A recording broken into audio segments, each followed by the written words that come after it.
আপনাদের দাবিগুলা খুব ছোট, কিন্তু এত ছোট জায়গায় পড়ে থাকলে হবে না। আপনাদেরকে এই সমাজের দায়িত্ব নিতে হবে। নামাজের ইমাম যেদিন সমাজের ইমাম হবেন, সেদিন ইনশাআল্লাহ আমরা সত্যিকারের মুক্তি পাবো ইনশাআল্লাহ। আজ যেমন আপনাদের অনুসরণ করে আমরা গর্বিত, প্রীত, তৃপ্ত, সেই দিনও আপনাদের অনুসরণ করে আমরা গর্বিত, প্রীত এবং তৃপ্ত হব ইনশাআল্লাহ। আমি মনে করি হতেই হবে, তার সাথে খতিব এবং ইমামদেরকে তাদের আসল মর্যাদা তাদের হাতে তুলে দিতে হবে। ঠিক, সেই মর্যাদাটা কি? এটা কি বাংলাদেশ থেকে এই যুগে বানাবো? অবশ্যই না। মসজিদে নববীর খতিব, মেহরাবের যিনি ইমাম, তিনি মসজিদকে যে মর্যাদায় প্রতিষ্ঠিত রেখে দিয়েছেন, আজ মসজিদকে সেই মর্যাদায় নিয়ে যেতে হবে। রাসূল করিম সাল্লাল্লাহু আলাইহি ওয়াসাল্লাম মহান রব্বুল আলামিনের পক্ষ থেকে দায়িত্ব পেয়ে মসজিদ গড়েছিলেন এবং মসজিদকে আল্লাহ তাআলার পছন্দ অনুযায়ী মর্যাদায় প্রতিষ্ঠিত করেছিলেন। রাসূল পাক সাল্লাল্লাহু আলাইহি সাল্লামের আলাদা কোনো পার্লামেন্ট ছিল না, আলাদা কোনো ক্যাবিনেট হাউস ছিল না, এবং আলাদা কোনো রাষ্ট্রপতির অথবা প্রধানমন্ত্রীর কোনো কার্যালয় ছিল না। সমস্ত দায়িত্ব আঞ্জাম দেওয়া হতো মসজিদে নববী থেকে। বিভিন্ন ধর্মের মানুষ সারা বিশ্ব থেকে প্রতিনিধি নিয়ে তার কাছে এসেছেন। তিনি তাদের সকলের সাথে মিলিত হয়েছেন মসজিদে নববীতে। রাষ্ট্রের সকল কর্মকাণ্ডের পরামর্শ আহলে রায়দের সাথে করেছেন মসজিদে নববীতে। যুগের যতটুকু সময় মসজিদে নববী এবং মসজিদগুলোকে মর্যাদা দিয়ে চলেছে, আর এই মসজিদ কেন্দ্রিক যে সমাজটা দুনিয়ার যে অঞ্চলে ছিল, সেই সমাজই ছিল বিশ্বের ভালো সমাজ। আর রাসূল করিম সাল্লাল্লাহু আলাইহি সাল্লাম যে সমাজ মসজিদে নববীকে কেন্দ্র করে গড়ে তুলেছিলেন, সেই সমাজ সম্পর্কে আল্লাহ তাআলার পক্ষ থেকে তিনি সার্টিফাই করে গিয়েছেন, খায়রুল কুরুনি কারনি সুম্মাল্লাযীনা ইয়ালুনাহুম সুম্মাল্লাযীনা ইয়ালুনাহুম।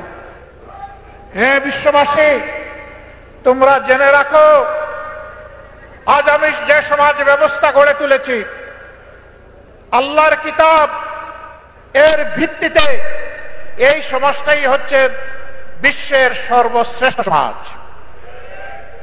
এর আগেও এই ধরনের কোন সমাজ জন্ম নেয়নি, এর পরে এই ধরনের কোন সমাজ জন্ম নেবে না।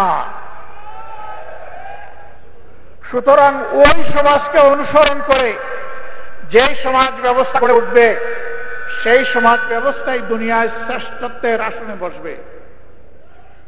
নবীজির এই সমাজকে বাদ দিয়ে মন গড়া কোনো মতবাদ, তন্ত্র মন্ত্র দিয়ে যে সমাজ গড়া হবে, সেই সমাজ আল্লাহর কসম দুনিয়াকে শান্তি এবং সম্মান দুটার কোনোটাই দিতে পারবে না। এটি প্রমাণিত সত্য। দুনিয়ার যে কোনো মহাদেশে হোক, দেশে হোক, অঞ্চলে হোক, এটি প্রমাণিত সত্য। বাংলাদেশ 90% মুসলমানের দেশ।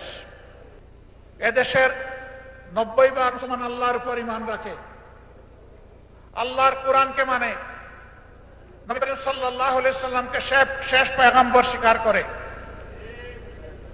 এই দেশে আইন চলবে কোরআনের মতবাদে ইনশাআল্লাহ। এই জায়গায় যতদিন পর্যন্ত আমাদের দেশ না আসবে, এ দেশে আমরা কোনো সত্যিকারের মানবিক সমাজ কায়েম করতে পারবো না। বলবেন তাহলে এই দেশে অন্য ধর্মের মানুষ যারা আছে তাদের কি হবে?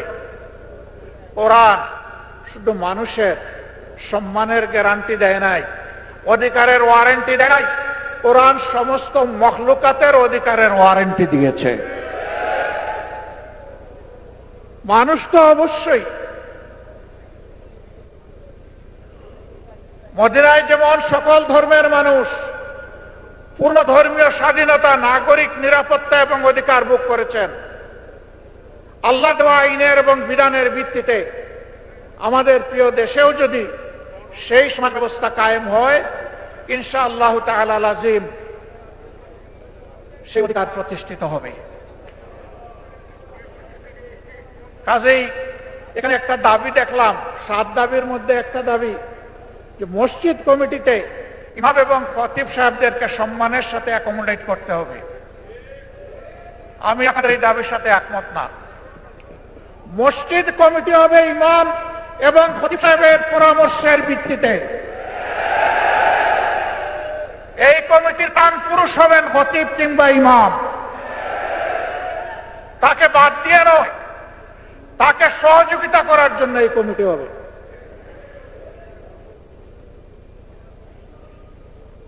আপনাদের মর্যাদা কি ভাই? আমরা যখন জীবিত আপনারা ইমামতি করেন, আমরা পিছনে দাঁড়িয়ে যাই, আপনারা আমাদের ইমাম। আমরা যখন দুনিয়া থেকে বিদায় নেই, তখন আপনারা আমাদের ইমাম। শুধু ব্যতিক্রম এতটুকু, জীবিত অবস্থায় আপনাদের পিছনে দাঁড়াই, আর দুনিয়া থেকে চলে গেলে আমাদের লাশটা সামনে রেখে আপনারা দাঁড়ান। আপনারা হচ্ছেন ইমামুল হাইয়া ওয়াল মাইয়া। হায়াতেও ইমাম, মৌতেও ইমাম। আমরা এই দিক থেকে কলিজার ভিতর থেকে আপনাদের প্রতি আজীবন সম্মান দেখাতে চাই। আমাদের ইমাম এবং খতিব সাহেবরা কারো করুণার পাত্র হবেন, এটা আমরা দেখতে চাই না। সমাজের ফয়সালা মিম্বর থেকে আসবে ইনশাআল্লাহ। সেই ফয়সালা মিম্বর মেনে নিবে। হ্যাঁ, খতিব এবং ইমাম সাহেবরাও মানুষ, তারাও ভুলের ঊর্ধ্বে নন, ভুল তো হতেই পারে। ভুল যদি হয়, এর সমাধান করতে হবে সম্মানজনক ভাবে। এই সমাধান এইভাবে নয়, আমার পছন্দ হয়নি, আমি দুপুরবেলা জোহরের নামাজের সময় বলে দিলাম যে উনি কিভাবে ইমাম থাকেন আমি দেখে নিব। আসরের নামাজের সময় দেখা গেল উনি আর মেহর নাই। আমাদের ইমাম এবং খতিব সাহেবদের জন্য আমরা এমন ফয়সালা চাই না, এমন ফয়সালা বরদাস্ত করব না।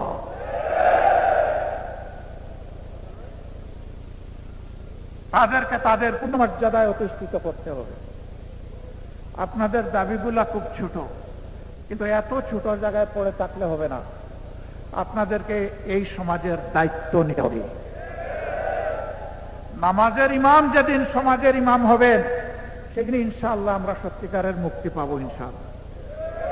আজ যেমন আপনাদের অনুসরণ করে আমরা গর্বিত, প্রীত, তৃপ্ত, সেই দিনও আপনাদের অনুসরণ করে আমরা গর্বিত, প্রীত এবং তৃপ্ত হব ইনশাআল্লাহ। এগিয়ে আসুন, জোর কদমে এগিয়ে আসুন। আমরা আজকেও আপনাদের পিছনে, কালকেও আপনাদের পিছনে থাকবো ইনশাআল্লাহ। এবং আল্লাহ তাআলার কাছে দোয়া করি আমাদের হাসরও যেন আপনাদের সাথেই হয়, পিছনে হয়। নামাজকে আল্লাহ কবুল করে সমাজেও আমরা নামাজের আদলে আল্লাহর আইনের আলোকে যাতে চলতে পারি, আল্লাহ আমাদেরকে এই তৌফিক দান করুন। আমার এই বক্তব্য কারো বিরুদ্ধে নয়, এ বক্তব্য আমার ইমানের পক্ষে। সুতরাং বক্তব্যের বিষয়বস্তু একেবারেই স্পষ্ট। আল্লাহ তাআলা আমাকে এই বক্তব্যের বিষয়বস্তুর উপর প্রথমে আমল করার তৌফিক দান করুন। আমাদের সবাইকে আমল করার তৌফিক দান করুন। বাংলাদেশের সমস্ত মানুষকে আল্লাহ তাআলা আমল করার তৌফিক দান করুন। আপনাদের নেতৃত্বে একটি সোনালী সমাজ আগামীতে তৈরি হবে, সেই প্রত্যাশা ব্যক্ত করে আমার এখানেই শেষ করছি।